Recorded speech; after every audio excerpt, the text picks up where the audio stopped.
welcome to the F1 Sim Racing World Championships and welcome to Event 3.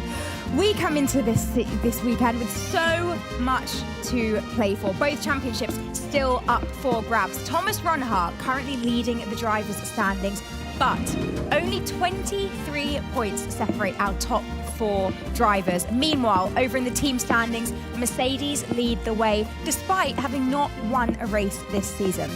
So far, we've seen 7 different race winners across 8 rounds. This season is so close, but today all eyes are on Mexico as we qualify and race later on. But before we get into all of that action, let's have a little look back at how things unfolded in Event 2. Here we go. Danny Beresnay, can he snatch the victory? Danny Beresnay versus Freddie Rasmussen. No, I don't think I'm good at Silverstone this year. It's a weird track with a lot of random bumps. Trying to break the toe. We're heading to Stone Corner. To the inside he looks. Wide goes Rasmussen. It's not over yet. It was very intense. Rasmussen scrapping. It's been so close between the pair of them. And over the line comes Freddie Rasmussen, who holds on. Danny is a clean racer, so am I, and I think it was a good battle. We've had some tough qualifyings in the last couple races, so it's really nice to be back on the front row where we can fight for the win. Brendan Lee, he's got the jump, but getting the jump on him is Alfie Butcher, and it's a big move for Alfie Butcher because the net race lead belonged to Tom Manley. Loving life at McLaren is the man out front, your leader by a mammoth, Alfie Butcher. Yeah, obviously really nice to get my first win in Papaya. Obviously we converted really well from the front row of the grid, so yeah, we're looking to kick on now.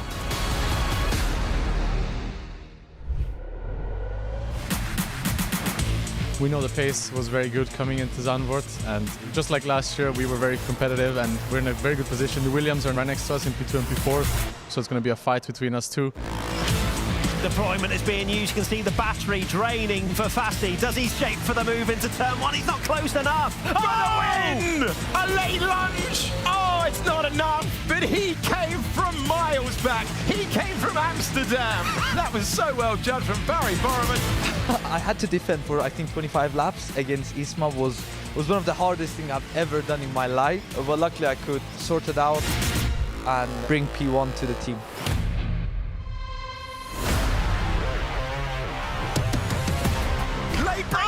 Move. Is he going to make the corner? Is he going to get past?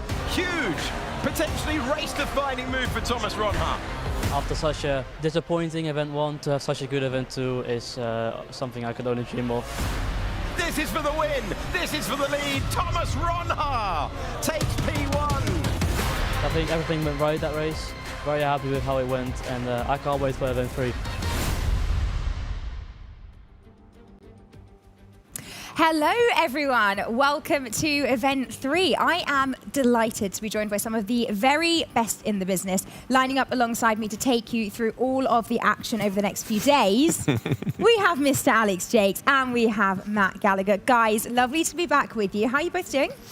Doing very well and very much looking forward to what is going to be an epic. And I say that with a lot of confidence because after Event 1 and 2, we have seen scenes upon scenes. We've seen drivers step forward, big names not have the campaign that they're expecting, and we need to crown a champion.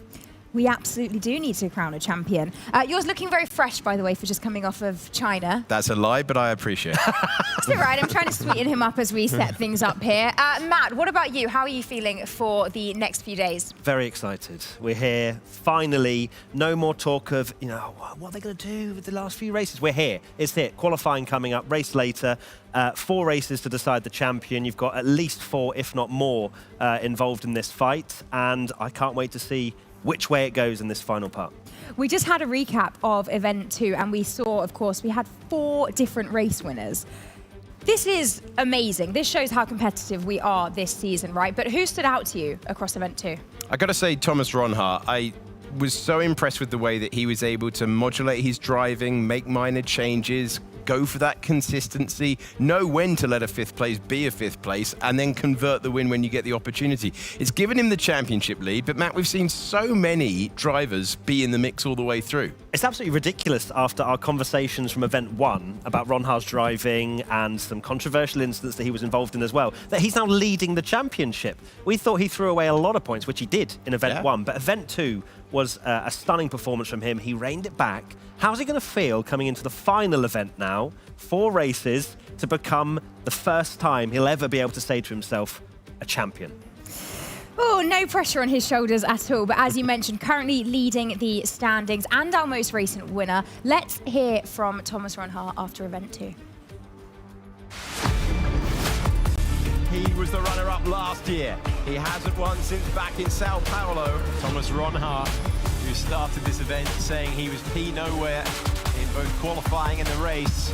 It's Butcher who takes victory at Spa. Pookie charges through to second. Ron Haar takes 15 vital points for the championship. Thomas Ron Haar completes the podium for a 5:15 point. Ron Haar, the aggressor from Event 1. Event 2 was Ron Haar, the cautious. And in this event, he's now turned into Ron Haar, the winner. This is for the win. This is for the lead. Thomas Ron Haar takes P1 at the Circuit of the Americas. And he's in a great position to win his first race of the championship. Thomas Ron Haar, what a run of results he has had.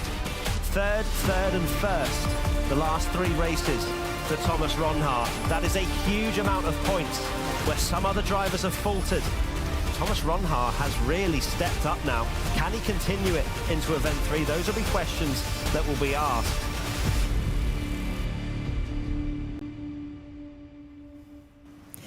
"98 points he sits on, leading those drivers' standings. And let's have a little look at them standings, shall we? And you guys can talk us through. Let's start with the drivers.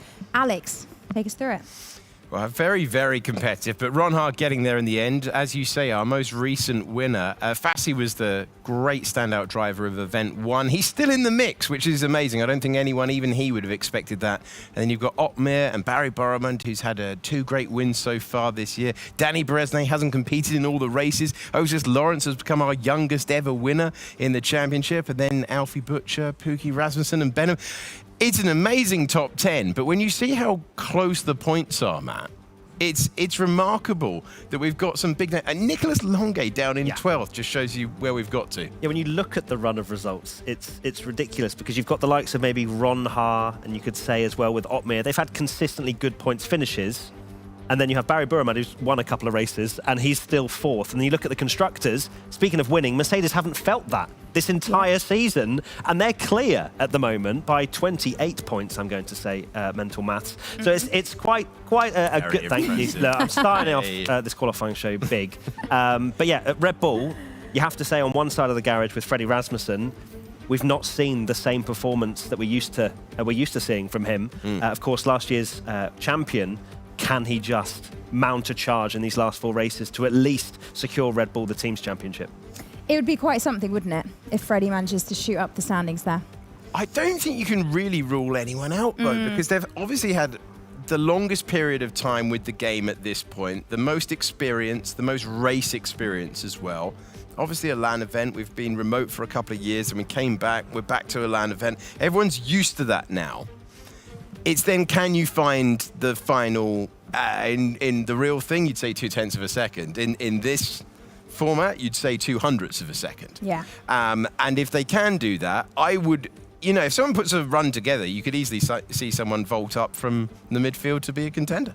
And that's what makes this all the more exciting. Now, let's have a little look at how the schedule is over the next few days. So, as we said, today we go qualifying and racing at the Autódromo Hermanos Rodríguez. Tomorrow, we move to Brazil for qualifying in the race, and then Qatar. And then our final round, round 12, at the Yas Marina circuit in Abu Dhabi. Quite a variety of tracks there. And exciting tracks, really, aren't they? Especially where we start off today in Mexico. Always is with the Sim Racing Championship. We tend to get a bit of boom and bust in the real thing when it comes to racing in Mexico, but always really intense races. We've seen some absolute stone-cold classics when it's come to Sao Paulo in the past. And finishing in Abu Dhabi just seems right. It absolutely does. Now, it is not just us taking care of you over the next few days. We also have our reporter, Claire Cottingham, joining us. Claire, where are you? Tell us about what you're going to be up to for us over the next few days. Well, of course, Ariana, I'm here in Claire's corner. Where else would I be on this sofa? I'm going to be speaking to all of the drivers after various events. Mostly, sometimes they're happy, sometimes they're sad, sometimes they're elated with their performance. We just never know. But I will be talking to them, grilling them right here throughout the next 3 days after every race. I cannot wait. We're going to start with Mexico in under 10 minutes' time. And I'm just really excited. We are too, Claire. Now, I hear that there's even more reason to be excited because I think we've got some special messages that have come in, don't we? I mean, it's only going to be hearing from a world champion and not just a one-time world champion. He's got a couple of titles under his belt. So let's head over and hear from them. They've got a special message for some of their teams. Hey Tom, Uras and Declan. Good luck for the final event on F1 Sim Racing. Congrats on a great season and we wish you all the best. Hi Jano and Freddie, I just wanted to wish you of course all the best for the final few races. I'll be watching, but bring it home. All the best. Wow, it's not every day you get a message from Mr. Max Verstappen there, is it? As you can see, we are now joined by another member of our team, Mr. Marcel Kiefer. Thank you so much for joining us here on the desk. How are you feeling for the next few days? I'm excited. Thank you for having me, first of all. Yeah, I mean, this is going to be big. We have a couple of tracks where we know the history of the races. They are amazing, and also the qualifyings, they are super tight. Mexico is not a very long track, so every sort of error will cost you a lot. Brazil, the same thing. Abu Dhabi is also super quick nowadays. And Qatar is also, yeah, everything is like 1 minute 20 or lower, so it's going to be very exciting.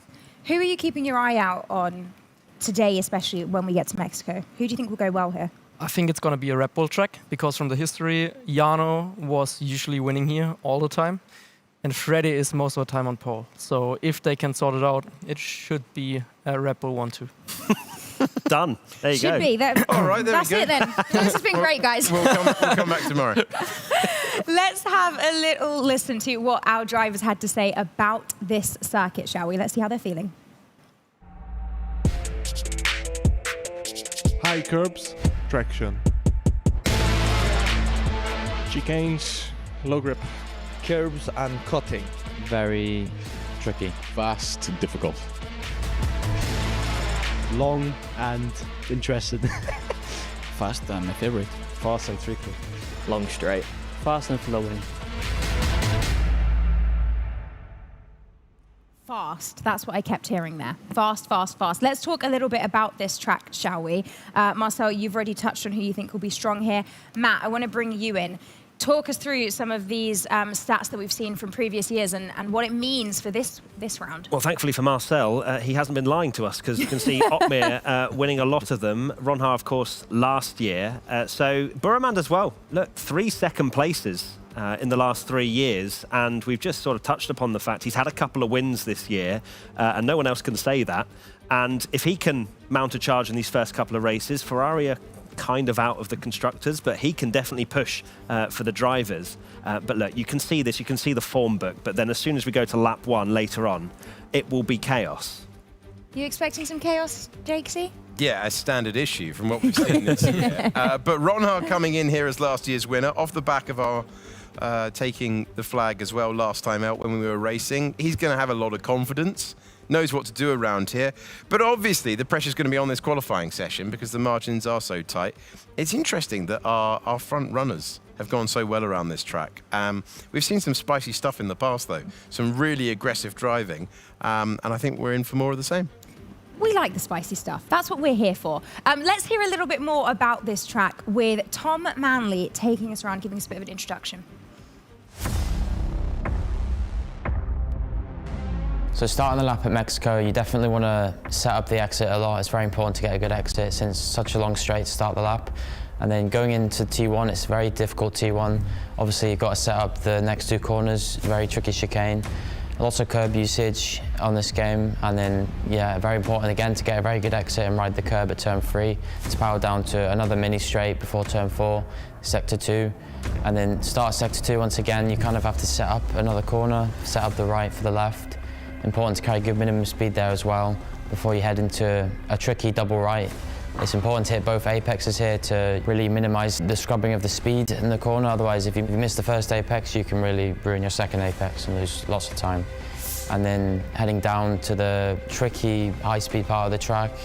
Very important again to keep high minimum speed. That's all you can really do through there, minimise the steering lock. And it's very easy to invalidate here, either on the inside or just going slightly wide in the exit. And then, yeah, that will completely ruin your lap, of course, so important to not do that. And then I think in the F1 game, it's flat out. In real life, I don't think so, but it's flat out the whole Sector 2 section. So, yeah, very important to minimise the steering lock just to maximise your speed before heading into Sector 3, where it can be very tricky. You can take lots of curb on the first bit, or you can elect to stay off it. I think either work. And then heading into a very difficult hairpin, it's very easy to slide. Maybe need to up the brake bias a little bit, and then set up the last corner. Don't really think about the exit too much, since it's quite a short run to the line. Just on it as early as possible, on the ERS as early as possible, minimise the track distance, and then that's a lap in Mexico. Oh, thank you very much to Tom for taking us through that. We had a lot there, easy to make mistakes, easy to invalidate. How are these guys going to be playing it when there's so much on the line, especially the championship contenders? Matt, how much are they going to be pushing this at the risk of completely messing your lap up, like Tom just said? Well, all of those things they cannot be thinking about during their lap of it's going to be very easy to extend track limits. And we were seeing there, I was standing next to Marcel, and I'm pretty sure I heard the noise about 7 times during that whole lap. It's just showing that you have to be on the limit, and you can't hold anything back in these qualifying sessions, because you might think, you might be 9th or 10th on the grid. No, if you hold something back, you'll be out in Q1. Yeah. It's as simple as that, because you have the front runners like Ron Haar, etc., there's Fassi there, who will obviously be pushing very hard, but then thinking about the championship. Whereas further down, from 11th down, they've got nothing to lose. So they can absolutely send it. So it's going to be fascinating to watch and see how this first qualifying session unfolds. Marcel, who needs a strong qualifying here?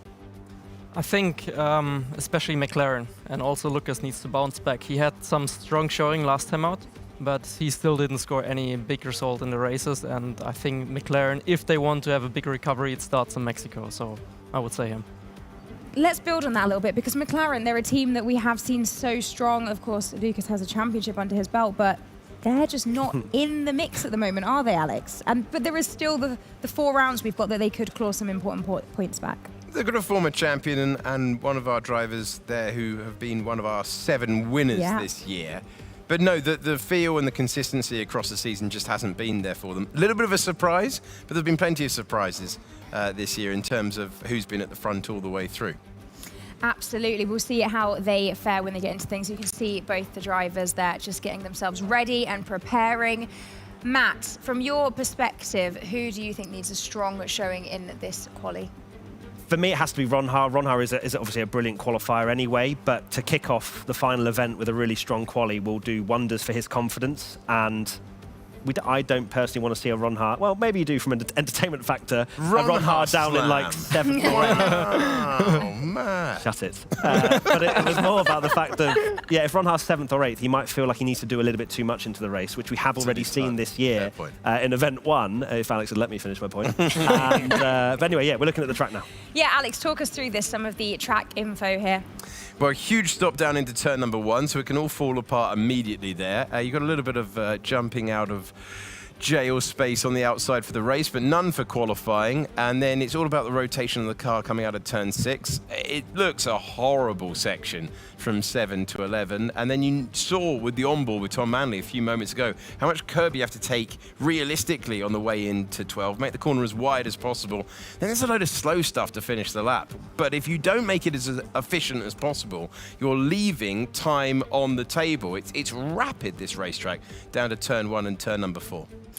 I want to just quickly touch on the psychology that some of our drivers will be feeling as we head into these final few rounds, because it's a little bit different in the air when there's a championship to be decided, isn't it? And even though you said they can't have these doubts in their mind, surely, Marcel, tell us from a driver perspective, it's going to be in the back of your mind to some extent. I think it depends also on the personality. I kind of feel like seeing Ron Haar over the past, there's no doubt in his head, like at all. But some drivers that tend to mess up, maybe like Ferrari, Bari, he has a lot to prove this time. He had a good season with the only driver with 2 wins, but he still also needs to keep it up, so he has a shot at the title still, because Ron Har is still a little bit ahead. So yeah, it depends on the driver. Well, we're going to see how it all shakes out very shortly, because it is time to qualify in Mexico, which means it's time for me to get out of here and hand it over to you guys. Enjoy. We will. Thank you very much, Ariana. Appreciate the start to the show. We're off to a fine start. Let's see how things unfold. First things first. Q1, Matthew Gallagher. Q1. The first 5 minutes, the podcast will be rolled out for sure. Of course, we've been speaking about the track with that previous graphic. I mentioned the noises you were making, Marcel. Can you point out where the noises were made in terms of like, wow, they were quick through there? Turn 2, very difficult to nail because of track limits. Very noisy corner turn 2. Yes, so there's a lot of Marcel noise in turn 2. Then I think it is 7, like the beginning of the middle sector S section, where they actually put the left side of the car fully onto the grass, because there's no such curb and you don't lose that much grip. It is actually more beneficial because you can gain roughly a 10th throughout that whole section. Then you still need to attack the right, left, right, and just pretty much all flat out. No trouble with the light fuel and softs at that stage, and then into sector 3 it's quite difficult. We're gearing up for what is the beginning of event 3. And a few moments' time, we will get a green light at the end of the pit lane, and then some utterly pointless laps on the intermediate tyre, followed by huge moments of consequence. And Ariana was asking us earlier on, who needs a good qualifying? I'm looking at my grid. The key thing for here, that what stands out, you've got Thomas Ron Har, average position on the grid, 4th. Ishmael Fassi, 5.1. Jarno Opmeer, 8.8. Barry Burrament is the 4th best qualifier of the year. He's gone out in Q1 3 times this year. I was just looking as well, from the thing you're showing me, Ron Har's the only driver to have made Q3 this entire year. Absolutely. Manley down in 11th, obviously, in the Drivers' Championship, showing he's got so much speed. We keep talking about that. He's only missed out on Q3 twice, but Ron Har, yeah, he hasn't faltered once yet. So very, very interesting to see whether Barry Bowman can make it through. If he does make it through, he's usually at the very sharp end. He is one of our contenders. And as Marcel points out, multiple winner. Are we going to see a combination of team and driver step forward? Will we get the usual names, or will it be a continuation of event 1 and 2 where it's topsy-turvy and you're not going to put a run together of back-to-back wins like we might have seen in previous seasons? It's just the case that you have to go out there, some days accept a 4th place, some days just attack on. We're not attacking on at the moment, we're watching a drift competition. We are. On the circuit with Brendan Lee. Which I think is a good time to mention, of course, Brendan Lee's final event of his F1 sim racing career. And I'm sure he will try to go out with a bang, in a good way, hopefully. Fingers crossed for him. I know he'll try and put on a show, that's for sure. Brendan, he's grown so much, hasn't he, as a person since the beginning of this journey back in 2017. And he's a bit of a joker now. So I'm fully expecting some funny moments from Brendan Lee over the next 3 days. Yeah, Brendan Lee will be enjoying this, the man whose wagging finger got us started all those years ago when he claimed the inaugural title. See the cars ghosting. That is going to continue so that we don't get any of the shenanigans of earlier events, and we get the right driver at the start. That bollard's going to take some punishment all the way through. And it has. And there you go. There we are, we've rearranged the furniture in the Forasol. I forget what we were actually meant to call it last year, but it's still the Forasol in my head. Not that things pop in during races and pop out immediately. Everyone's just getting up and running at this stage. Marcel, you were saying that you didn't like an intermediate lap when you were racing in the championship? No, I mean, not in a dry, because it messes up kind of like your feeling. Like there's one thing for seatback, it's different on wet compound or on intermediate compound compared to the dry tires in the game. And aside from that, obviously, you have different grip. And I kind of don't want to slide around like Brandon, have a drift show. I want to use it like, I want to be in the zone. And I know there's a couple of drivers that also do that, because you could see there's not everyone going out on an intermediate, because some drivers, they just want to be dialed in to soft as it's completely different in terms of grip levels. I guess they do try and just check their equipment as well, isn't it? It's a thing to just make sure everything's working. But then I guess you're hoping it is. So there's not really too much point. We only saw, what, 3 or 4 drivers out there on the Inters, but I'm in complete agreement. Yeah. Not that I'm anywhere near your driving standards in the virtual world nowadays, but it's that same sort of reference in your head, isn't it? And it's the braking zones, and you don't want to be going out there and just skewing that even ever so slightly in your brain. Yeah, exactly. So, I mean, it just really depends on the driver. I know, for example, Freddy and Jano, they always check it. I think it's also a Red Bull thing to do, that they just say you have to go out just to make sure everything is going right, because then if it doesn't go right, they could still sort it out maybe pre the first run that they're actually going to send it on. And for me, that was never really the biggest issue. I just wanted to keep dialed in, and I fortunately never had any big issues in my career, but some drivers did, so they want to be a bit more cautious. I've never seen a bigger flirt with the camera than Ismail Fassi. Maybe Tom Deacon, but Fassi, he's a fine. Well, there you go. Getting in on the act. He's having fun right now. Sums up where we are at the moment. Everyone in a really good mood. Everyone determined to finish this season on a high. You've got the drivers at the front of the field. They didn't seem particularly perturbed, did they? Ismail Fassi, he's in good spirits. Jano Otmir hoping for a breakthrough with this year's build of the game. Everyone trying to catch Thomas Ronhaar, who's trying to seal his inaugural title. First title in the championship, our runner-up from last year. He only finished 6 points back from our champion last year. That was Freddie Rasmussen. He's trying to do so. Tom Manley's average qualifying position of 7.5 was remarkable. Freddie Rasmussen, 7.1 for him. Danny Beresnik, 5.9. Driver who didn't compete at Zandvoort. He's been ever present ever since, and he's the driver who starts 6th in the standings. Here we go again. Brendan for his second interlap. Brendan's just getting screen time. You know what? And I like it. I like it as a tactic. This is the Brendan Lee show at the moment. There's nothing to check. This is just for a laugh around the circuit. Fantastic. This also confirms, because we haven't dived into my weather report, that we aren't going to see any rain in this qualifying session. Do you remember where that is on the iPad? Yeah, absolutely. Okay. Yeah, already loaded it up. Don't worry about that. But yeah, Brendan just having a lot of fun. So forget the references in his brain, because all he's thinking about right now is putting on a show for us. And we appreciate that. Otherwise, we would have literally nobody out there. Brendan Lee pushing on into the final sector now on those green wall tyres. Yeah, kicking the rear end out into the Forest. He comes.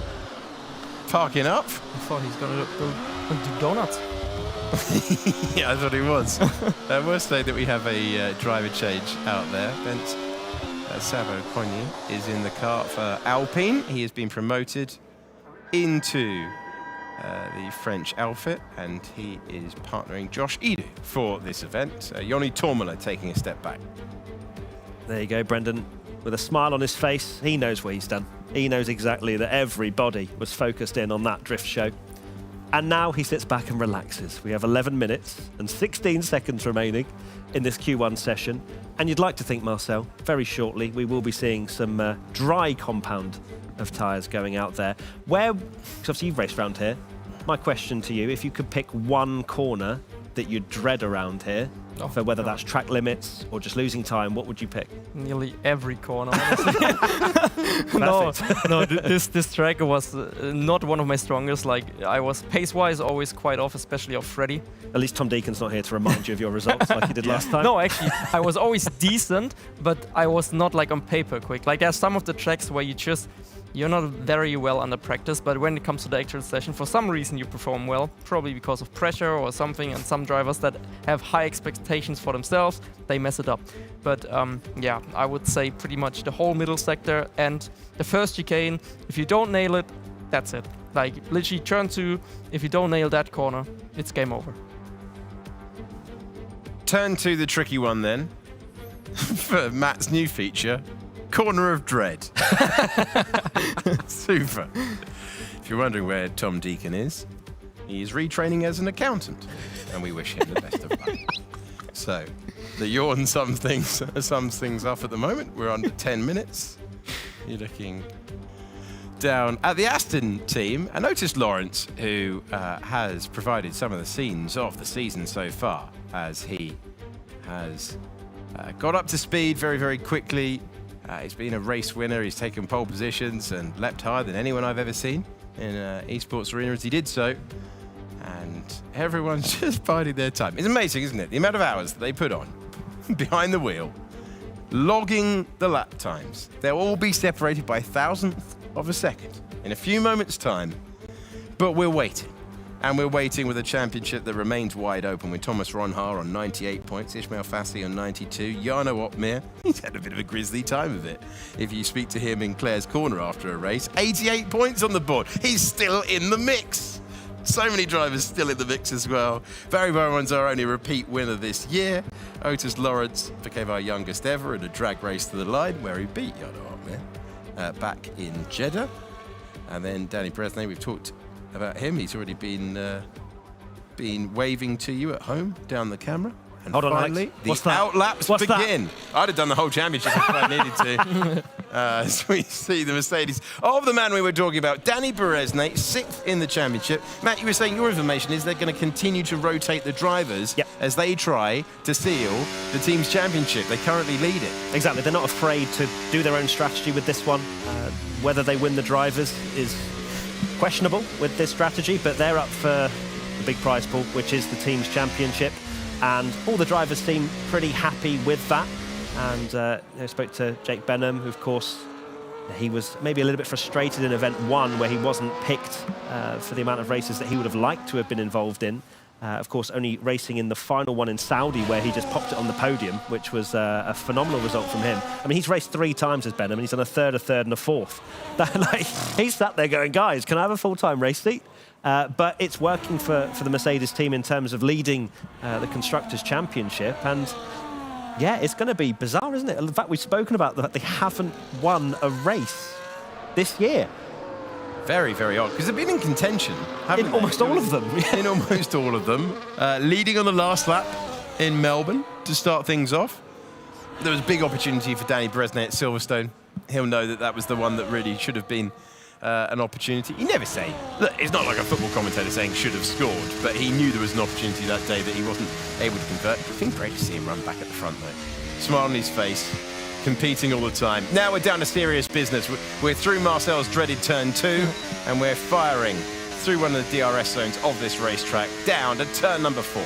Marcel, I wanna feel what you're thinking right now, riding on board with Beresnay. You can see him. He's leaning in the seat. He is fully dialed in. I mean, now it's getting tricky. You want to get good traction here. Usually it's a quite slippery exit out of the double right, but now he has to attack. Like you can see, everyone would say this is a track limit. No, it's perfectly on the white line, and you don't lose time by touching the grass. So they just want to attack it as much as they can. Another DRS zone heading into sector 3 and now into one of the more difficult corners where he actually hooks it up on the curb, which I thought it would be slower, but there you can see the pro, he actually does it. Text again, and one more corner where you don't need the sausage curb and keep it tight to minimize the track distance as it's faster on the game, and it's a 1:12.7. That looked excellent, right? That looked like a brilliant lap from Danny Beresnay. Hooked up. He'd been sat there for nearly 10 minutes waiting to go and do a hot lap. And he is still fastest at the moment. Both of the Ferrari drivers have slotted in second and third, but Otis Lawrence with a 12.5.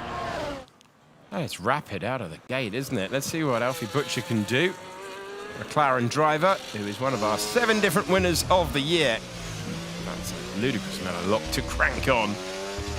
That aggressive turning style that we've seen in the past. The route to unlock the speed, taking the shortest route to the line. And he puts in the 6th fastest time. It's Lawrence. And then 2nd place in the order at the moment. The driver 2nd in the standings. Ismail Fassi trying to continue what has been a real breakthrough year for the Williams team. He's been dropped down to 3rd because 0.02 of a second away is Freddie Rasmussen.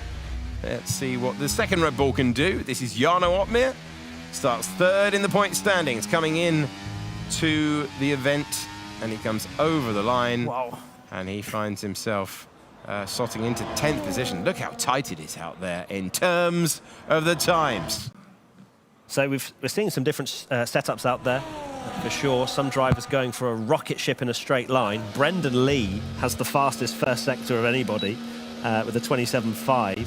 2/3 clear of some of the front runners, but obviously losing a lot of that time when he's relying on the downforce.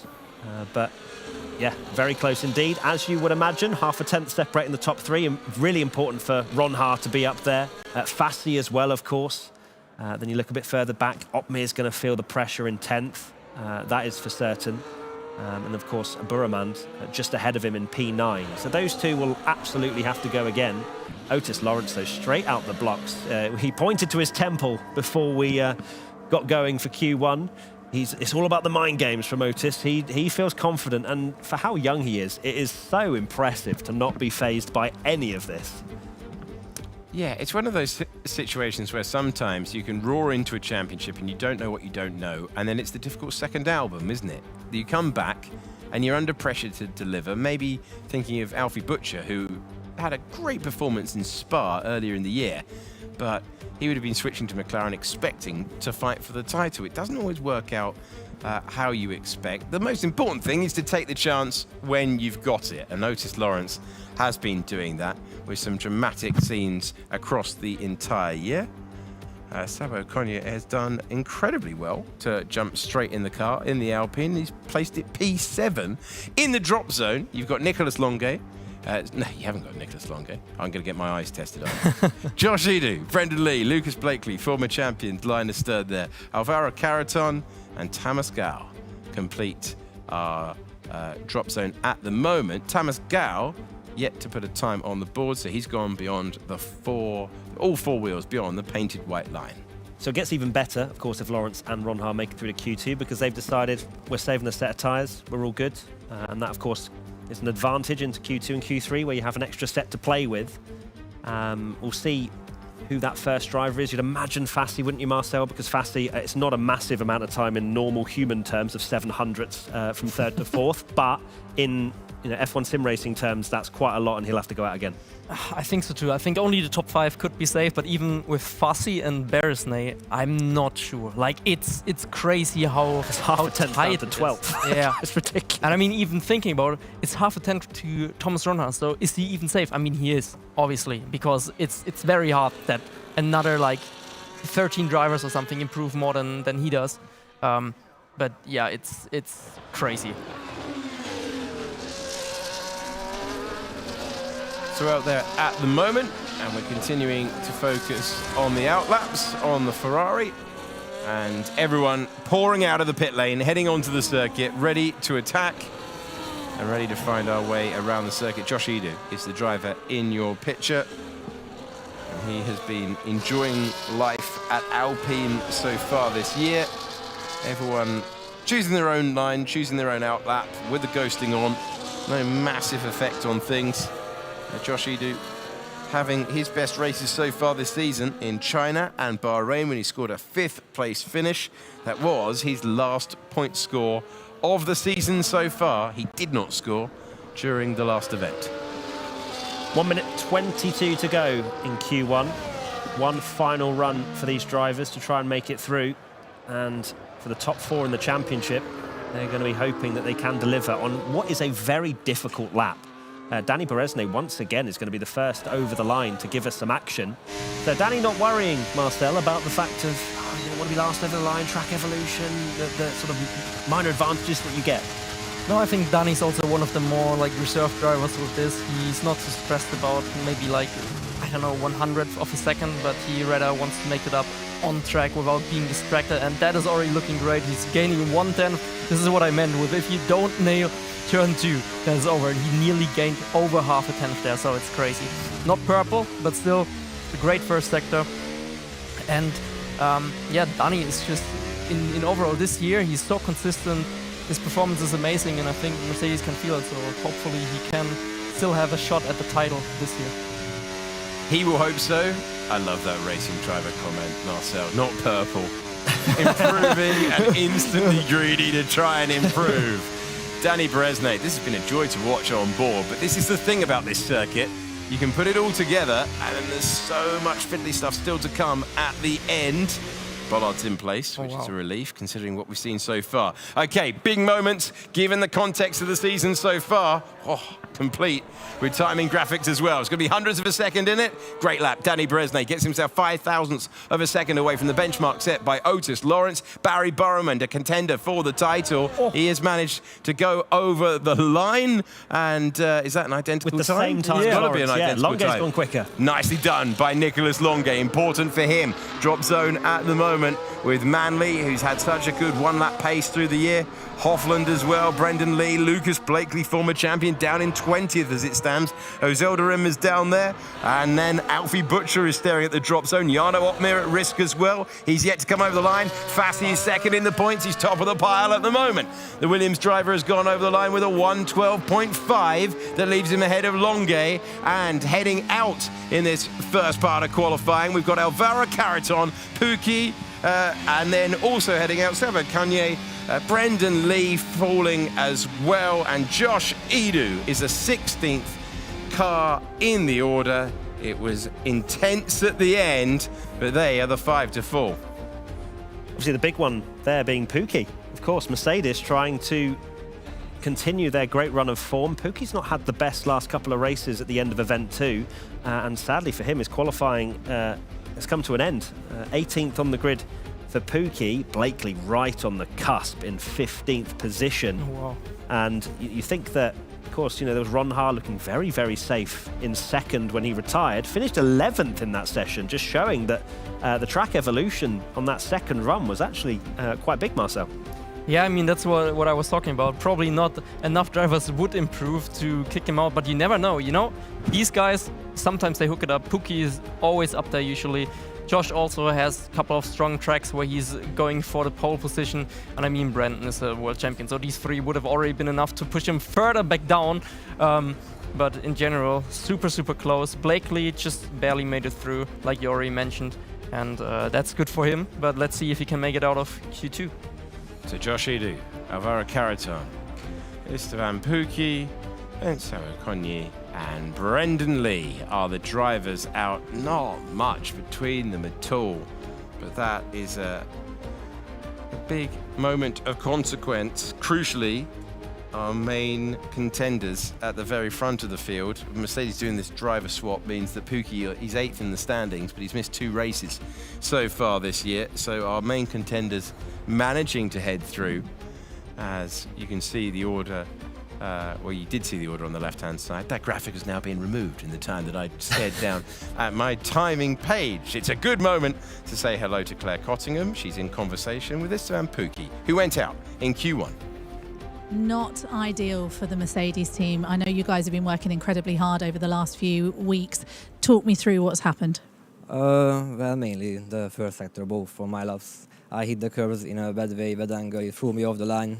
I already started the lap like 1.5 tenths behind what I should have started in. So after that, my first lap was still alright.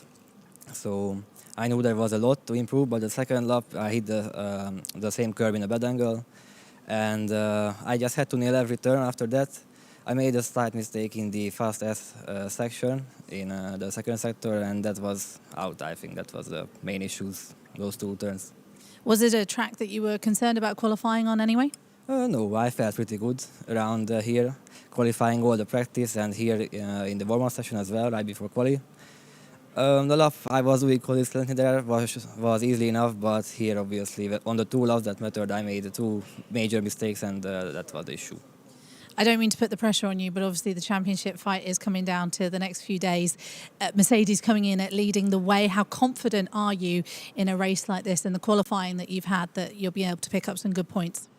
Fortunately, out of the 4 races, this is one of the tracks where you can overtake on the race. So I'm not writing this part down just yet. So I'm looking forward to the race a lot, and we will see. Never going to count out Mercedes, of course. Bad luck for this one. Good luck for the race. Thank you so much. Thank you to Claire and Istvan for running us through that situation. I always appreciate the drivers speaking to us after Q1, Matt, because it's worst case scenario, especially for Mercedes, chasing this Constructors title. We're into Q2, by the way, green light at the end of the pit lane, but these are out laps, so we can talk a little bit about what we saw in Q1. 15 drivers left, and we will contend on. The new Alpine man, he's slightly disappointed, having had a great first run. That's the difficulty, isn't it? When you're in the arena and you're trying to improve that second run, that's where the experience of those who have been competing earlier in the championship this year had the know-how, had the advantage, and took a step forward that he couldn't go with. Exactly, that's right, because his first lap was really competitive. I think he was up and around 7th, and we were singing his praises, but you have to take that 10th or 10th and a half step in that second lap to be able to make it through safely to Q2, and he didn't do that. He went a 10th slower than his first lap, and sadly for him, fell at the first hurdle. Ron Hart, he managed to obviously save a set of tyres. Did leave it quite close, as we mentioned. He was 0.06 of a second away from being knocked out in Q1. So there was definite...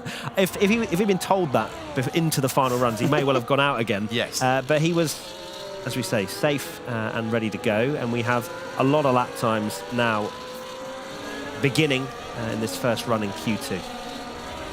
So they're out there at the moment, on out laps, getting themselves into the zone, trying to provide themselves with a foundation to attack on that crucial second run when we will decide the top 10 for the race here in Mexico City. And drivers attacking different parts of the circuit. We're looking currently at the configure. We were looking at 4 and 5, and we're looking at the exit of turn 11. And Thomas Ronhart immediately on it. Driver with a huge amount of confidence after his win last time out at the Circuit of the Americas. And 1 year ago, he was triumphing around this circuit. This is the end of effort number 1. Over the line, quite clearly, a used set of tyres for Ronhart there. A 13.1 is by no means competitive.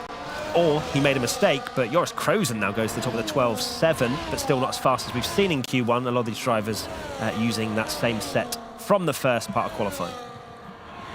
So Krozen, Lawrence, Burman, Longay. We've now got Zilderim in 5th position. Beresnay up in 2nd. Longay, Otmir, Gao, Manley, Butcher, Hoffland, Blakely, and Ronhart, who seemed to be in a very strange part of the track when we had that long shot coming out of turn 12, looking down to turn 11. Either way, that's not going to be the important lap for him. Some drivers taking run 1 more seriously than others, as the ghosting continues to make sure that we don't get any of that slipstream effect that may or may not have dramatically changed things in China when it came to qualifying. They definitely did. Anyway. Yeah, I was going to say, I'm liking the balancing on the fence there. Yeah, no, it definitely did, and it definitely decided things, which is why we went back to ghosting when it came to qualifying. Ismail Fassi, everyone's very chilled in here compared to event 2. You feeling that in the room? It's exactly that. I love how in the pre-show we're saying, the championship on the line. They're all going to be, worrying about.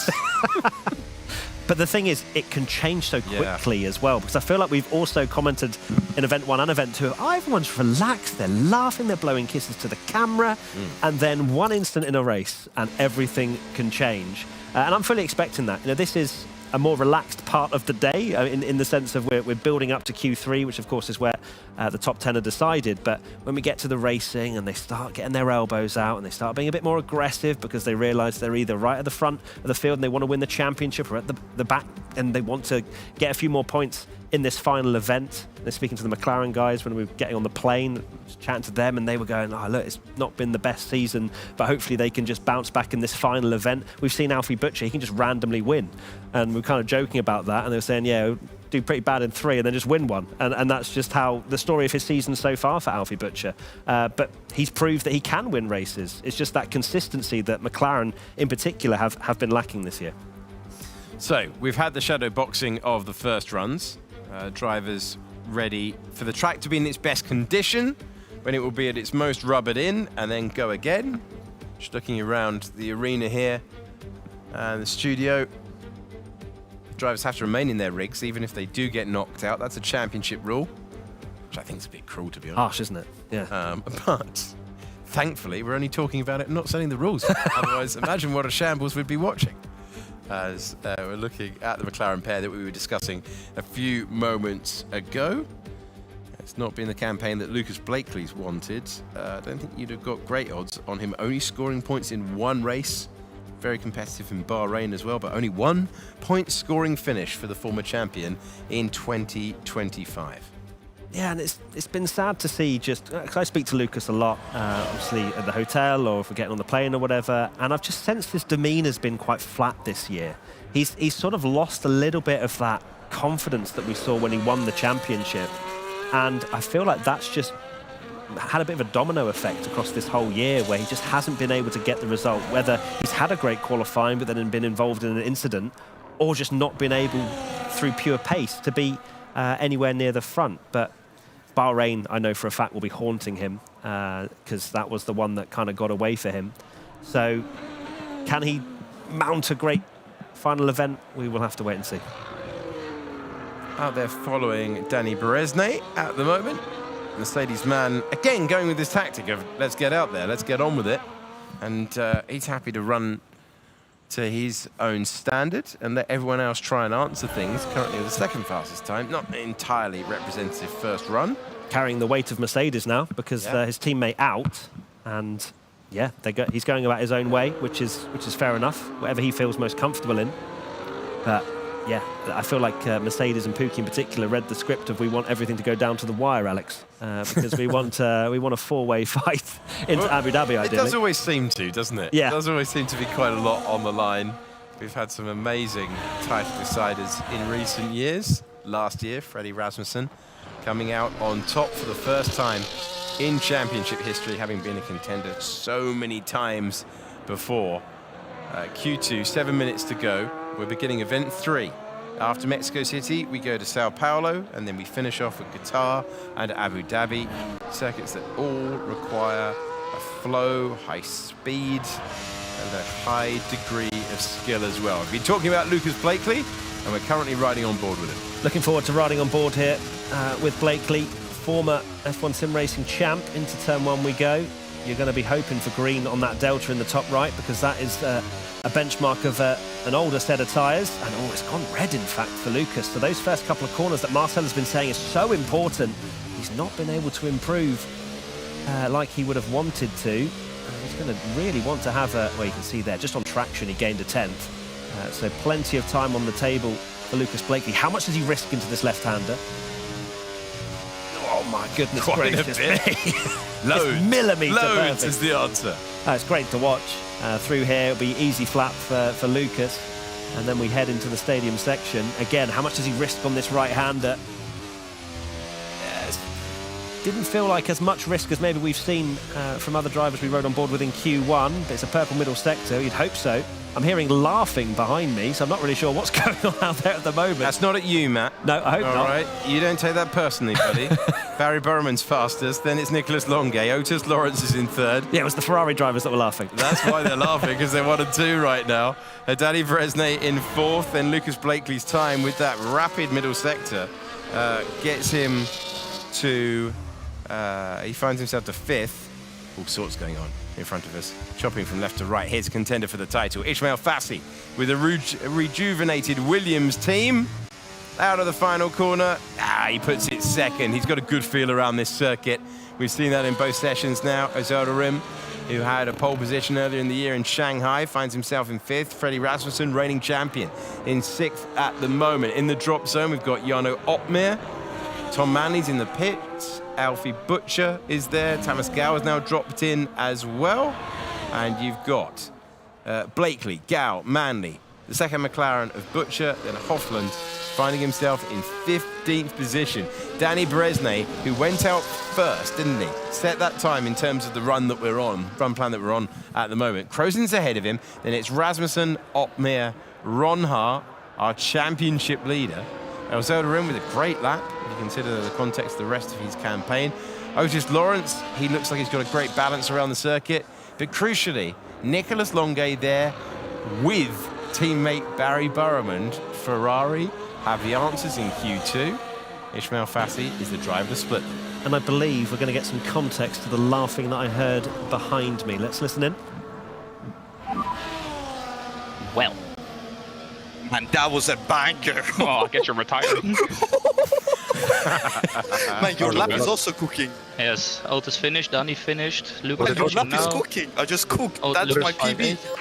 That's my PB, he says. No wonder he was giggling away behind him. I love it when it's going so well and you're just laughing. That is fantastic. Reminiscent of Fernando Alonso all those years ago when contending for the title.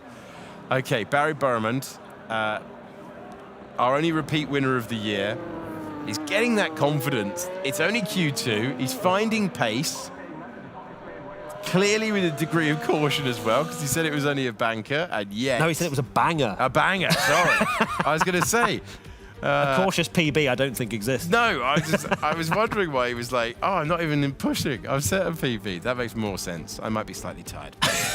We'll let you off. We'll let you off. In this Q2. Well, that does make more sense. I was thinking, wow, he's only a banker. What are we going to see from him on the final push?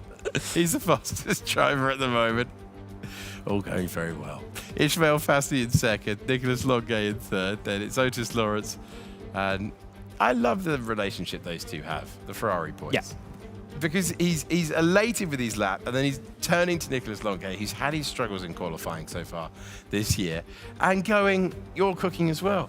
If Ferrari can get both cars in the mix, strategically, that is massive if you consider that you've got the Red Bull 7th and 8th.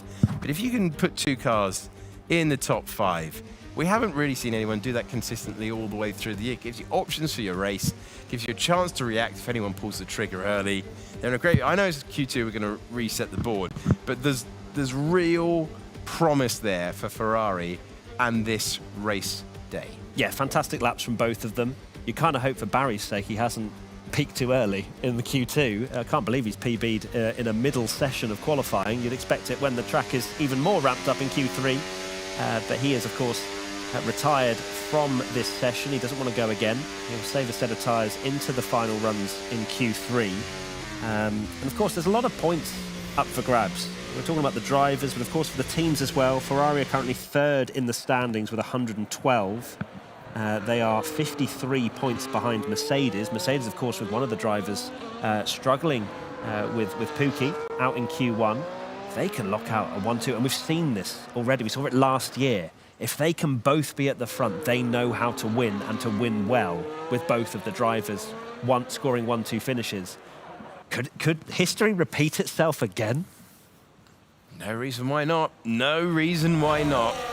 If you get it right for an entire event on the evidence of this year, it's going to change things entirely. He's still talking about it now. I literally heard him say, that was so good, man.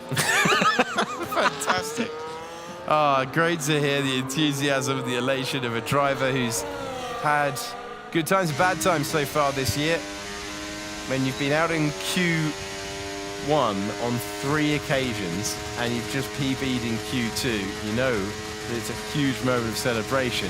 He has parked up to talk about the lap, and it's Burmond who is happily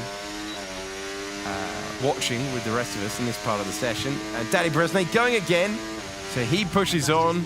30-second warning now. You've got to improve or head out. This is the session to decide our top 10, battling, on the evidence of this, Barry Burmond, for pole position. But there's not much in the way of the gaps out there.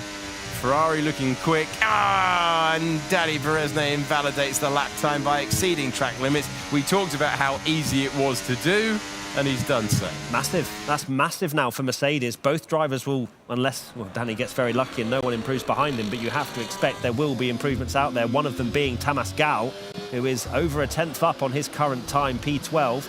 Can he just navigate these final few corners? No drifting through this final corner. Yeah, pretty nice indeed. Look at the improvement.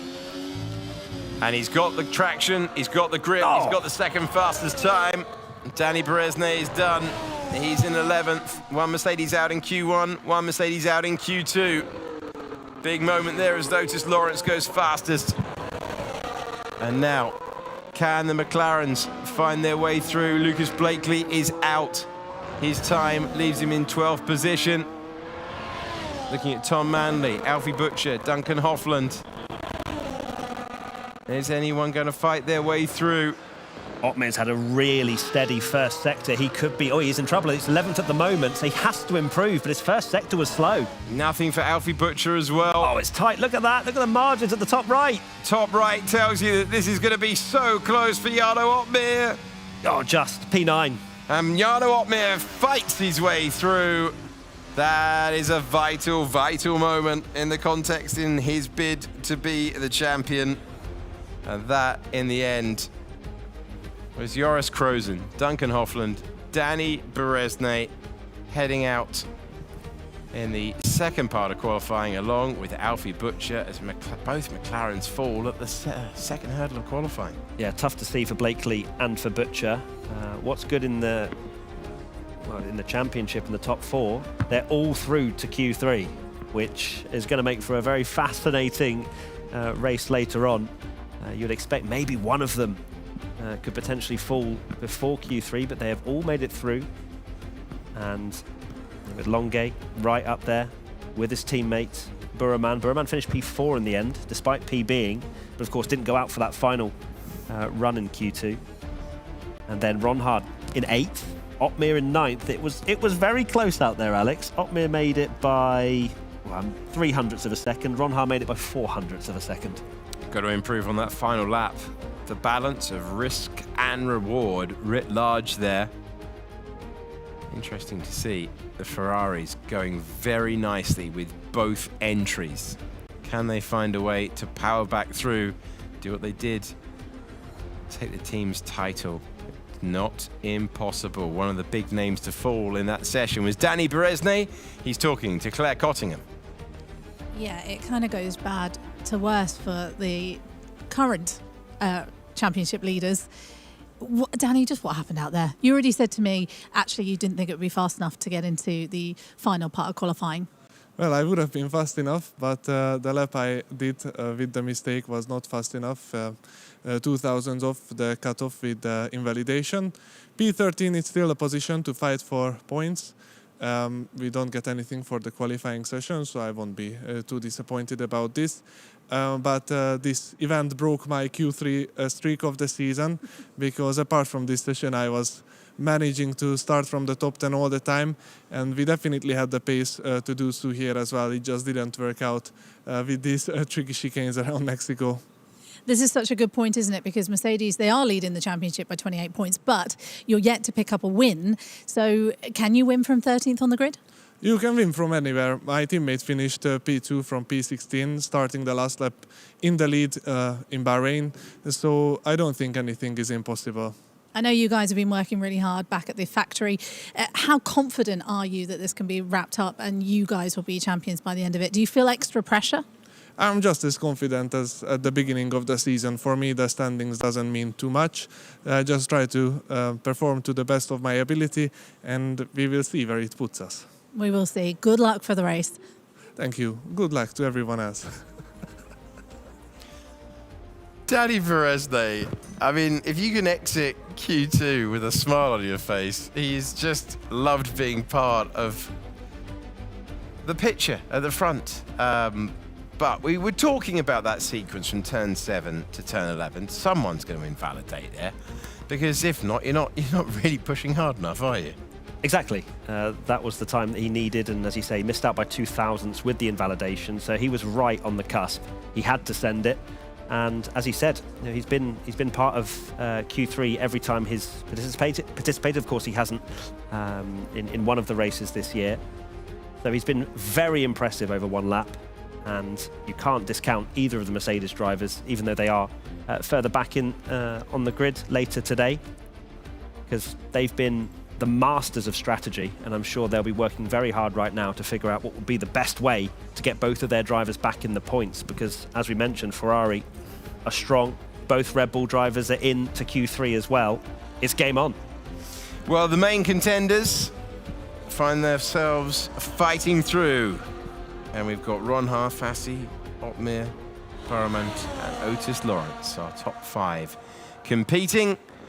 And we've got the early runs, and then we will sort out our top 10 for what is always a really interesting and aggressive opening lap around this circuit.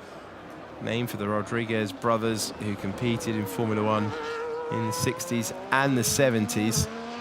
And Ismail Fassi out on the racetrack. He's not the only one as well.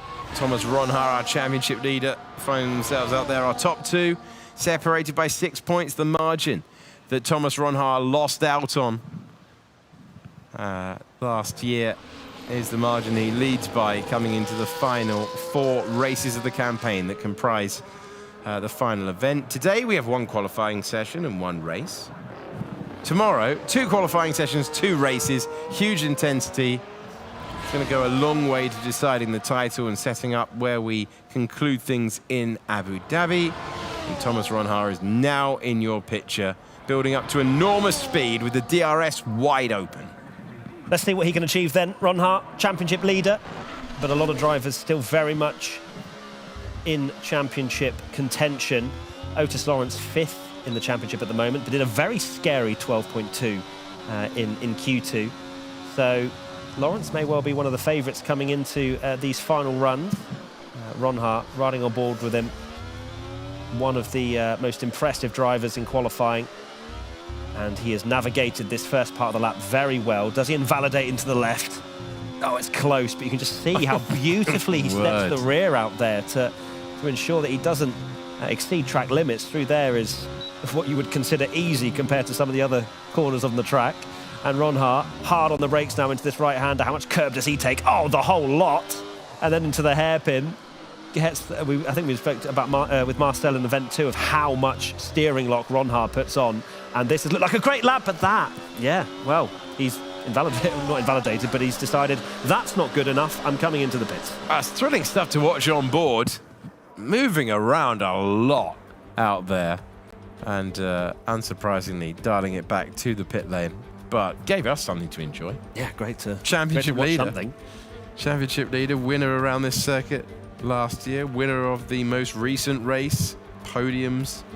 And that run of podiums, third place, and then first place at the Circuit of the Americas has given him the championship lead after being in contention and just not being able to convert good pace into big results at the start of the campaign. Ismail Fassi, our opening winner of the year, didn't score at Silverstone, didn't score at Belgium, bounced back brilliantly at the Netherlands, and then scored 6th position with the bonus point for fastest lap in the Circuit of the Americas contest, our most recent one. Feels a long time ago. Of course, we've, in the real world, got new liveries on these cars now, but we're sticking with what they've got in the game, if you're wondering why that quirk exists. And in the real world, of course, no fastest lap points anymore, but it still exists in this championship. As does one for pole position, which is what they're aiming for at the end of the 7 minutes and 35 seconds that we have available to us. Wouldn't like to call this one, don't have to call this one, not going to make you do it either, Matt. I wouldn't do that to you. But I know that you all have your favourites at home and you all have the drivers that you believe are going to get there. It'll be interesting to see whether it really does come down to the milliseconds. On the evidence so far, it could well do. Drivers invalidating laps and costing them dearly. Otis Lawrence has looked in great form so far. You can hear the pip in his ear for the DRS wide open. Nothing to do, just sitting there, relaxing, thinking about life. And then it's time to go to work. Haul on the anchors and make your way through. Neat and tidy. Don't want to take all 4 wheels over the curb, leaning on the exit really nicely and heading to turn number 4. Beautiful work through the first few corners for Otis Lawrence, as he did a 27.5 first sector, which is very competitive indeed for the Aston Martin driver. Is this double right now? Can he hit both of the apexes like Tom Manley told us in the Hot Lap Guide? Absolutely. And then we've seen Ronhaar through here. And yeah, that's really hooked up on a fresh set of tyres for Otis Lawrence. You can see how dialed in he is in the bottom right-hand side of your screen as well on the camera. I love having the cameras there to see just how much the driver's focused up on these laps. And then through into this right-hander. Once again, a lot of curb for Otis Lawrence. And tries to spot the apex, which he does indeed. And then into this final corner. What does Otis Lawrence put down? Let's see what he does across the line. Driver who took our most recent pole position and was leaping for joy in the studio before. 112.2 as he comes over the line. Barry Burman absolutely elated with his effort before, does a 112.4 this time around. Longay's invalidated. So Longay puts the time on the board, but it's not a legal one. He'd done a 112.4 as well, 300th of a second behind, but it will not count as a legal lap, so he'll have to throw everything in to the final runs. Otis Lawrence, then Barry Burman, Thomas Gell, then Ulas Elzeldarem. Ishmael Fassi is next up. Ishmael Fassi goes into 5th position. Tom Manley is going to cut the beam next, and he does so to start things off. Freddie Rasmussen is next, and Freddie Rasmussen is fastest out there by 300ths of a second. What a lap from Rasmussen there, 12.2 from the Red Bull driver. What about Jarno Otmir? He's been struggling a little bit in qualifying so far, and it's only a 12.6 for him. We're seeing a discrepancy in tyres, I think, as well. Got to be. Out there, but I'm surprised to see Rasmussen so high up. What about Ronha over the line? Doesn't manage it. Third, 400ths of a second. Had a lot of movement at the rear of the car there, applying the power in the final turns. Coming out of the Nigel Mansell corner. And more movement than I think he would have wanted. So tempting, isn't it, to get on the power nice and early through there. But any movement at the rear, when there are hundredths of a second between second and third, well, that's what makes the difference. It was really neat and tidy stuff for Otis Lawrence. We're on board with him all the way through. Step forward, Freddie.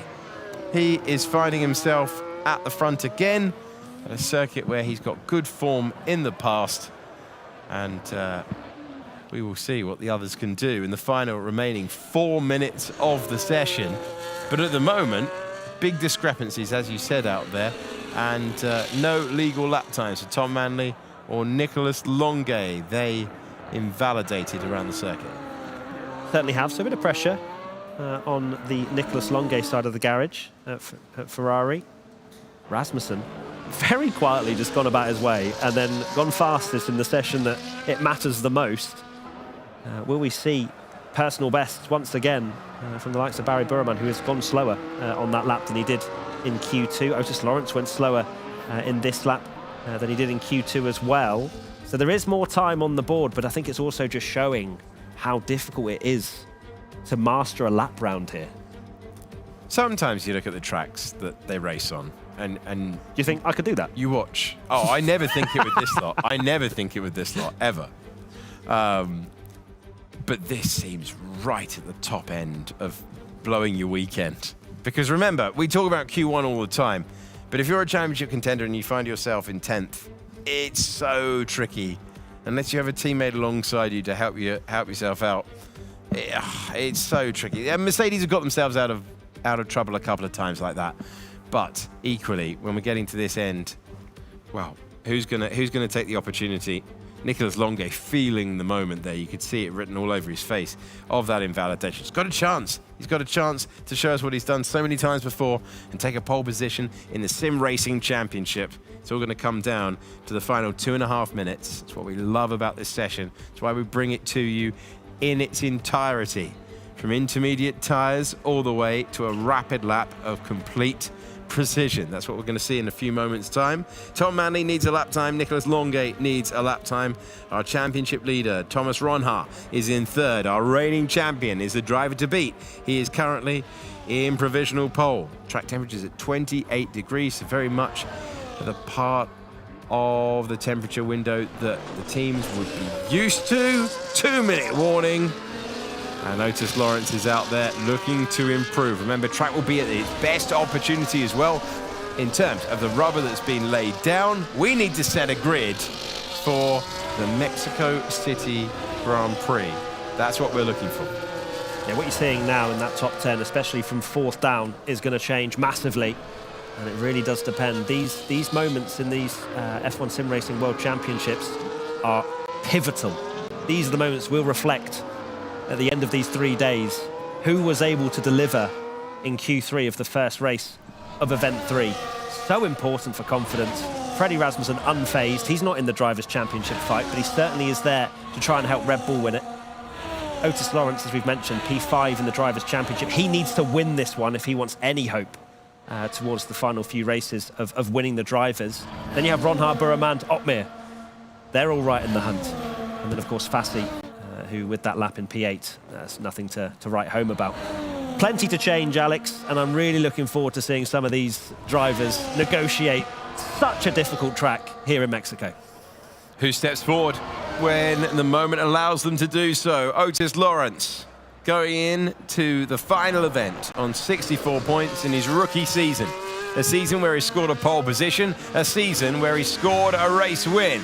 We're on board and looking at the man competing in the rig. Otis Lawrence is sending it to turn number 4. How aggressive is he going to be? 0.04 of a second up when it matters. Can he keep it within the white lines? The rotation through here is vital. You usually see an improvement of the time if you've got the superior tyre on the car. He's up. Only by hundredths. Pole position might only be settled by hundredths. I think he stayed on the track by quite literally 1 millimetre there. Oh, I was expecting to see exceeding track limits, but we didn't get it. And Otis is improving out there. He's going to need 0.04 of a second if he wants to take provisional pole, but it's so close. It doesn't look like right now he's getting it, but can he find it in these last few corners? It looks like he might be. How early is he going to get on the power? 10th up. Massive opportunity for him now. How great to ride on board all the way to provisional pole position. Over to you, Barry Burmond. Can he take it back? No, he's missed out by 0.04 of a second. Lawrence, then Burmond. Nicholas Longuet is not going to find a lap time. Peels back in. Driver's going to be in 10th position. Disappointment for him. Freddie Rasmussen down at the moment to 3rd. Thomas Ronhaar's in 4th. Fassi finds himself in 5th place. Rasmussen gets close. He gets to the front row, but he's 0.04 of a second back from Otis Lawrence. Thomas Ronhaar out of the final corner. Can he find his best lap at the end? When it matters. He got it!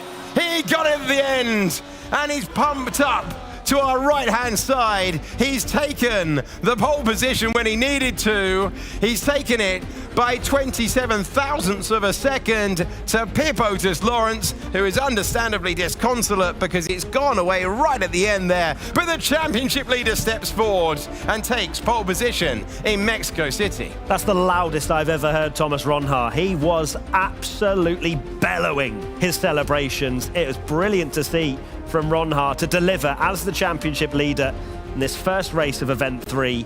That is so crucial. When he looks in his mirrors, he's going to see a lot of championship rivals. But right now, he's going to be very excited to be securing an extra point to his tally. I reckon Otis Lawrence thought that one was signed, sealed, delivered to him. He looks a little bit gutted, but he's still on the front row of the grid. And Otis has a great chance from there. It's quite a long run down towards turn 1, from what I remember, Alex. It's not a short run down to turn number 1. Sometimes being P3 is the best. We've seen super aggressive opening laps. In the end, you look at the distance between the top 4, separated by 0.07 of a second from Barry Burmond then to Freddie Rasmussen. Our front row will be Otis Lawrence and Thomas Ronhaar, last over the line, first on the grid. Another thrilling qualifying session in F1 sim racing, and it's our championship leader that they're all trying to beat around the corners of Mexico City. We're taking a look quickly at Ferrari there. Obviously, they were celebrating in Q2. They were having great vibes between each other. Obviously, they're now debriefing. Longuet didn't manage to put a lap on the board. Same for Tom Mann. One lap, yeah. Manley as well, who has been excellent in qualifying this year. Longuet, when it mattered the most, sadly couldn't put a lap together, and you could see he was quite angry with the way he entered the pit lane, which I think we saw as well with the bollard getting sent to another dimension. But they're still both in Q3. They can build from there, but maybe not what they were hoping for. Esteban Fassi doesn't seem too perturbed with his 6th place. 0.2 of a second back. Quite a bit if you consider some of the margins that we've seen so far, but 6th place. Again, we've talked about the consistency. We have talked about what you need to find yourself at the front. That's exactly what Thomas Ronhaar has done. He's taken pole position. He's talking to Claire Cottingham. Well, an impressive lap as well, it must be said. Thomas, talk me through it, because I think you just said it was one of your fastest laps, if not the fastest lap out there that you've been doing throughout all your practice sessions. Yeah, no, first of all, I want to say a big thank you to everybody behind our team. We've done such a good preparation out of this event. I thought in this event Mexico was going to be my worst track, but I guess one of your worst tracks can turn out to be one of your best in quali. Yeah, it was my best lap in a month's time. In practice, I only managed to go faster once. So yeah, to get that lap together especially after seeing the likes of Otis in Q2 being so quick, is a big surprise, but I'm very happy. You were one of the last as well to come across the line. When were you started realising, because Otis set that incredible lap and then the Ferraris went through, are you looking at other people or are you kind of focusing and then, because it was quite a big celebration that you had? No, I was very happy with the lap, but I was the very last one to cross the line and I saw Otis' time pop up with a 1.6, so when I saw the split, it was one of my fastest splits I've done. I think it was like a 54.04, which is a very strong split. Then I knew I had to take it cautiously to get a guaranteed third. But yeah, I had a very good last sector and managed to get pole, and I'm very happy. The odds are massively in your favour, obviously, for this next couple of days. You could obviously win the championship. You're leading the way. This is a bit of a marker, isn't it, for the rest of the week? It honestly surprised me even to be up there so quickly. But the start of this strong, being the championship lead is always very good. An extra point at the championship as well. Nearly on 100 points. So it's a perfect start and can't wait for the race. The race, let's talk about that just briefly. It can be quite chaotic, Mexico. How confident are you to be winning that from pole position? Feeling very confident. Of course, into turn one is going to be a bit of a slipstream fest. So maybe taking the lead in turn one is going to be a bit harder than, let's say, from third or fourth, because last year I started fourth and after turn one I was first. So who knows whether it's first, third or fourth can do something from there and snatch P1 or P2 from someone else. To get an extra point is always better than starting second, third or fourth. So I'm really looking forward. At this point as well, consistency really is key in your championship. Good luck for the race. I look forward to seeing how it goes. Perfect, thank you. Well, that was your pole sitter, Thomas Ronhaar. And wow, what a qualifying session, guys. That was down to the very last second, literally. Yeah, it's been very calm in here so far today. And then suddenly it clicked into gear and it felt like the Sim Racing Championship all over again. Great lap to be last over the line. You put a lot of pressure on yourself to do that. He delivered and Matt said it really nicely. I think Otis Lawrence thought that was his. Thomas Ronhaar had other ideas and executed it really nicely. We're going to talk a little bit more about about Lawrence rather in a second, but for now we can hear, I think, from Thomas Ronhaar some of his radio messages with his team. Let's have a little listen. Don, come on. Heerlijk. But the goals, man. It's loud when it literally cuts out. Like I think he is happy. Distorting. That was quite the reaction there, wasn't it, Matt? I mean, that clearly meant a lot to him. I think it shows what we've been saying about how important this first qualifying session is, and how much he knew that was important to start from pole. You get an extra point, which of course extends his championship lead ever so slightly. It might be the 1 point that's the difference come Abu Dhabi. We don't know. But yeah, you can see he's brimming with confidence right now, and he's a scary prospect. He is indeed. Let's now talk about Otis Lawrence, because as you just said, Alex, I think he thought he had it. I think most people thought he maybe had it until that last moment where Ronhaar crossed the line. A tough pill to swallow, but still lining up in a good position, right? Got a great opportunity. As Matt said, massive run down to turn number one. Sometimes you can go from fourth to the lead. It can get super scrappy there. I don't think Thomas Ronhaar would have picked the youngest winner in sim racing history to be alongside him, because from his point of view, it's very difficult to go into anything other than manage your points total mode. Lawrence just wants to win races. He's in fifth in the point standings. He has just the desire to win the race. So it's going to be interesting down to turn number one. It's not the most comforting prospect, is it, when you've got someone who doesn't really have anything to lose alongside you? We've also got his comms as well. Let's have a little look and listen to that. That's dumb. GG, bro. Let's go, come on. That's dumb. Oh. Short and sweet. Short and sweet. There we go. Disappointed, that's what it is, right? Let's move on to some of the other drivers there. Nicholas Longate not even setting a time. Matt, it's not really what he's going to be wanting, is it? No, it shows how quickly it can change from Q2, where they were joking, having a laugh. Oh, you're setting a PB? Oh, you're doing a banger. No, you're doing a banger. Yeah. And then sadly for him, not to set a lap time is kind of unforgivable in the sense of you're always going to start right at the back of that session. So Longay will start from 10th. He'll know that he's messed up, but it's actually not the worst qualifying position he's had so far this year. He's still in the hunt. He's still starting in the points.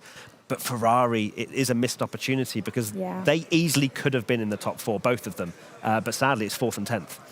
Yeah, a little bit too much celebration in Q2 there when the job wasn't completely done. But now we are going to head over to Marcel, who's going to talk us through that pole lap. Let's do it. Where is he? He's right there! Oh, hello! I didn't know I'm already there. But we are. So we moved our VIP section to the actual VIPs, which are our lovely presenters and the drivers. So here we go for the fastest lap of the session with Thomas Ronhaar, which actually has been spot on. I'm not sure actually what kind of setup he was running, but we could see quite a big difference in setups, especially the wing settings. I think Red Bull was going for a more high wing, and I think Aston Martin and also Thomas Ronhaar was going for a lower wing kind of setup. But we can see already here into the end of Sector 1, he's going purple with an amazing 491. That is the only 0.4, I think, Sector 1 that we have seen, and he's attacking the curbs like crazy, like ever before. He's so confident, even though he has everything to lose. And now into Sector number 2. Look at the throttle. There's no braking. It's a little lift. That's ridiculous. And he's so close to invalidating. So much commitment. That just shows you how much these drivers take up on when they're going for these sort of hot laps. And throughout here, super easy, nice and flat. End of Sector 2, approaching Sector 3. And that is actually where Otis gained ground on him. He was on a really good split, but here I don't think he hit that corner perfectly. Also on this one, ran a bit wide on the entry. Now getting back onto it and attacking the inside curb once more, keeping it tight, and that's enough to just barely stay ahead of Otis Lawrence. And thanks to the amazing production, if we want, we can have another look at it with both side by side, which I want to focus on Sector 3, so let's skip to that. Because Otis also was on a great one. Sector 1 was a little bit slower, 5.23, but that's where Otis gained quite a bit. Then the split. Let's have a look on that. Into Sector 3. We have it right there. So Otis was nearly a 10th down, but now we can see how much he gained already on that right-hander. Then on the left, perfect lock, flipping the inside corner. Now also there, probably could have cut a little bit more, and just he nails it. Honestly, that was so close. Such a great insight from both of these drivers, how they're driving. And I will send it back to you guys over there. Thank you very much, Marcel. That was great. I liked just the fast forward button I wanted there. to commentate it in fast forward as well. Yeah. That would have been great. Honestly, that's how quick it felt when we were on board with both of them. They were just absolutely rapid. I love that everyone's a VIP now. That's been wheeled in to the main arena. That's superb. Yeah, I liked that a lot. Thank you very much, Marcel, for that. We'll be continuing to utilise your skills there throughout the next few days. Another team that I want to talk about, guys, before we wrap things up, is McLaren.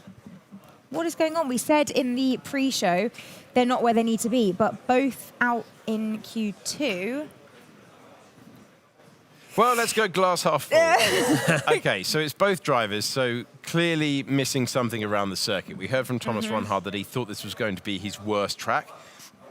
Something is just a degree out, isn't it, with both cars? When you've got a former champion and the only one of their team to win a race this year, going out in the second part of qualifying, something has not worked out in their preparation there for both drivers to fall.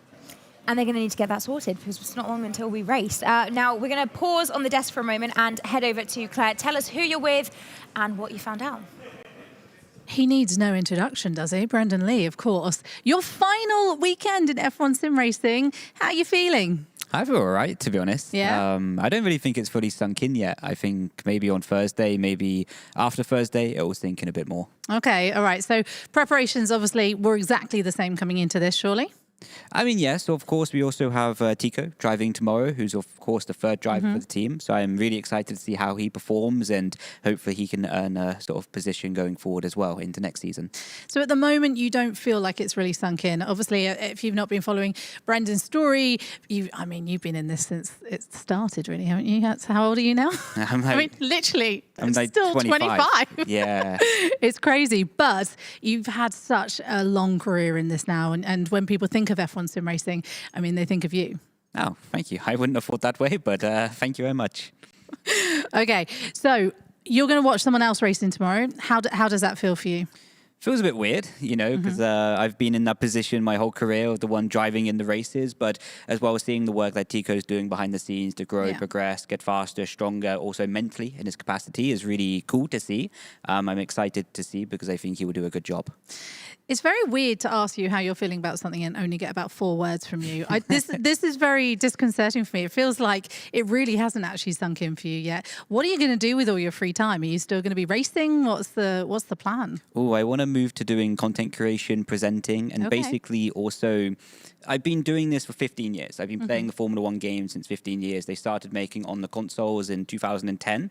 So every single year I've been playing it on the release date even. I want to do content creation, presenting, but also giving my experience to the next generation coming through so they can basically not make the mistakes that I've made in my career.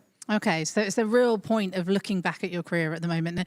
And because I'm excited to talk to you again in a couple of days' time and see if it's sunk in on Thursday. Well, I think, let's see, I think Thursday morning we'll sink in. Thursday morning, okay. All right, we'll have a chat on Thursday morning and then we'll talk Thursday evening. Well, thank you so much for chatting to us. I'm excited to see how this happens, and I'm also not used to you not talking this much, so it's very confusing. Guys, back to you. Whoa, sounds like we all need to be a bit worried about our jobs. Yeah, Brendan Lee. Yeah. I mean, one-man show. That's all you need from him, really. He's reduced the words for the moment, but wants to be a content creator or a presenter. Crucially, he didn't say commentator, so fine by me, Brendan. You do you. Oh gosh. Okay, let's while we can for the last few rounds that we have a job. Let's go through the starting grid, shall we, guys? Before the Brendan Lee takeover, he's in 20th, and he's got a new competitor next to him in 19th, Matt. Yep, Chavo Conyi. Thank you very much for that, Alex. You didn't want to pronounce that, did you, mate? You didn't want to pronounce that. Esteban Pookie is alongside Alvaro Taraton. Oh, 17th, okay. Yeah, he's in 17th position. And who's next, Matt? You got Edu in 16th position alongside Alfie Butcher. Yeah. Yeah, that's what we've been saying about McLaren and their struggles. Then his teammate, Lucas Blakely, in P14. Over to you, Alex. Danny Beresne is alongside him, Matthew. And then we move forward.